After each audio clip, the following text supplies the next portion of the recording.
Magandang Yes. resort. Yes po, no, yung mga gusto po ng mga staycation, na gusto mag-relax po na good for 6 person, yung pang family, pang barkada, pang reunion po, pang team building. So, ito po yung place na subukan po ninyo at sigurado hindi po kayo magsisisi dito dahil napaka maaliwalas po ng lugar. So, meron po kaming basketball court dito, meron po kaming billiards dito. So, yung mga villa po namin, kanya-kanya sila ng kanya-kanyang pool. So, yung mga gusto po na mag-inquire, mag-message lang po kayo sa page. Then, bagitin nyo lang po si Idol Papa Kurt. Meron po kayong discount nun. Meron discount. Pag binanggit nyo po sila, meron po tayong discount nun. At may future expansion pala, nakalimutan ko, ang DAPAD. Soon, magkakaroon ng malaking function hall dito.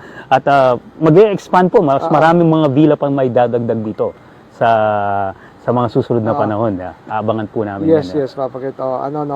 Pakonti-konti po. Opo. Inaayos po natin yung mga natin dito. Inaayos yung villa, yung kung ano pong minsan pag may talagang naiipon, dadagdag po kami ng mga ng mga amenities para mas lalo mag-enjoy po yung mga customer po namin. Ayan po, hindi na po natin kailangan lumayo. Kuminsan, kung dito lang sa malapitan at limited lang yung budget at kasama ang buong pamilya, buong barkada,